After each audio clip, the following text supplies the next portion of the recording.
provisional heat of the Chevy Cup at Seafair is brought to you by Johnsonville Brats. Enjoy the best taste on the grill. Flavor up with Johnsonville Brats. And is presented for Seafair by Chevrolet, an American Revolution. Well, there are going to be about a half a dozen of these provisional heat drivers who are going to enjoy a brat long before the other guys. As you can see, the rundown, the Miss Red Dot, Procraft windows, the Formula boat, plumbing joint, Lake Ridge paving, and the Tri-Arc electric boat, that U9 that flew over yesterday. They're ready to go running just around 4 minutes before they're going to hit that start-finish line. And let's take a look at these drivers that will be testing their skills one more time today at least, beginning, Mike, with Nate Brown in the Miss Red Dot. Is this Nate Brown's last ride, or if he wins here, does he get one more? He says he's retiring after this Chevrolet Cup. Ken Muscatel, the flying doctor, Chip. I've never seen the boat run this well, and frankly, I've never seen Ken drive this well. I think he can win this provisional. Want to head down to the pits very quickly and guard Swanson for a thought on all these boats. Well, I'll tell you what, I just talked to all the people at the Lake Ridge Paving, and I tell you, I heard the funniest line. They say, drive this boat like you just stole it, and that's what they're going to do. They're going to just run this thing into the ground and hopefully hit the finish line first, Steve. Oh, well, we'll get to the Lake Ridge guys in a minute, but first, Michael, Jimmy Shane in that U1 boat. A rookie. He's going to be up against some savvy veterans here. He's going to try to keep his nose clean, but he has some boat speed.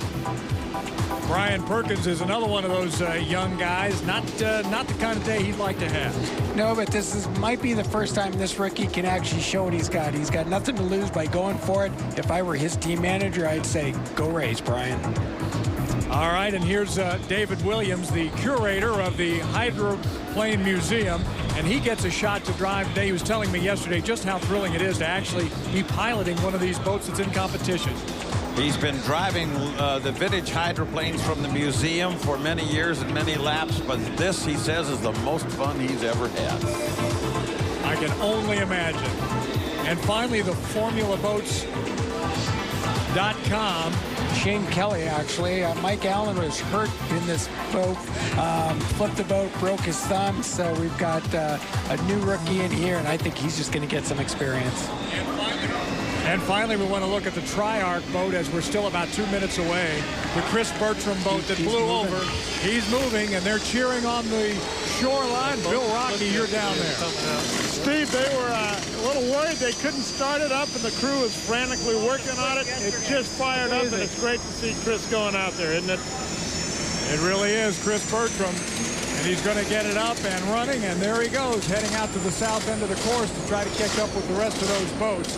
Meantime, let's talk about speed with Pat O'Day. And Pat, these aren't the fastest boats in the world, and now as Chris Bertram is kind of losing plane again, we're waiting for him to catch up to speed, but still these boats can get around this course. Well, Jack in the Box congratulates Nate Brown from Preston, Washington, maybe in his final heat. He's the fastest qualifier in this section at 142.227 miles an hour.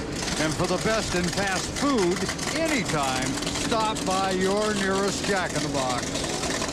Well, Michael, while the majority of the boats are heading down the back straight and they're starting to get into position, we look to the south end, and Chris Bertram is still trying to get that boat up. And Chip, you've got a word about it. The reason that is he lost the cowling, and without the cowling, water comes in and puts the fire out in the engine. And you must be on the plane and running by the 1 minute gun in order to make a legal start. And I would have to say he has not accomplished that. On the other hand, some boats have come up to start at that speed in the past and haven't been told that they were off plane. So let's see what happens. In any event, he's a half a straightaway away from making a start, because the other guys are arcing around the upper corner right now to get ready to come down and make the start. Looks like Dr. Ken Muscatel is going to have command of the first lane. And David Williams will be in the lane number 2. Nate Brown in lane number 3.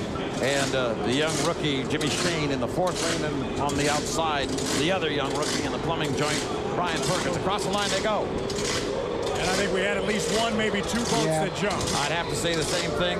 We still had a few ticks on the clock before all of that went away. So down to the first corner, they go with a wall of water, and out of the first turn, it is Nate Brown with a slight lead on the outside, and Dr. Ken Muscatel is on the inside and deciding he wants to go boat racing. For him, this is final unless he can make the final, and the question is, can he beat that new boat, or can he force that new boat to make some kind of a problem for itself, because it is relatively untested. You know, I don't blame someone for jumping the gun in provisional heat, because it's your last shot, so you got to give it everything you got, and if you jump, you jump. And these two fellows that you're looking at right now may possibly already be out of it. They were at the front line, across the line. The first three boats across did jump.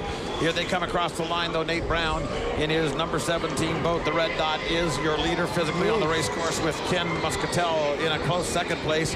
But perhaps the only legal starter out here may be the 21 or the 48. In other words, that may be the joint, the plumbing joint, or the Lake Ridge paving. We'll have to get a ruling. Michael, everyone jumped. So the race you're seeing is the race. Everyone jumped the gun. All right, they're all over too soon. Pat. And that first lap, listen to this speed. Brown turned it at 145 miles an hour. That's pretty darn good.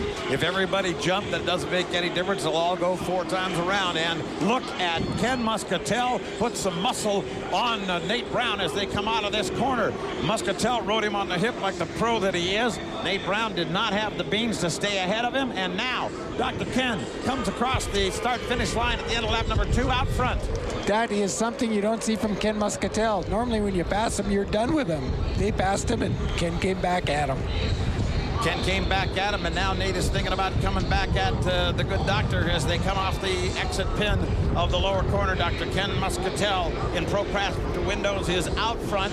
Nate Brown now about a rooster tail behind. Muscatel is here in Gremlins in that boat now. Every sound is starting to sound suspicious. It always seems to happen that way when suddenly your boat is out front and you can actually dream about winning on Lake Washington out here in any heat. But Ken Muscatel is driving the heat of his life, and he is looking like the seasoned pro that he is, and he is demonstrating that he has incredible skill. Nate Brown has lost a whole lot of ground. He tried to go to the inside. The boat lost a lot of speed, and he's now lost a couple of rooster tail lengths in the process. I think the reason he lost speed is you notice he's got a different air inlet than the other ones, and it's kind of unproven. And I think he took a drink of water from Ken's rooster tail. It's kind of a shovel type thing, as you can see there. And boy, if the water can find it, it can get inside. He's also got a bit of a wild ride right now as he goes into that lower corner. Dr. Ken Muscatel now with the lead.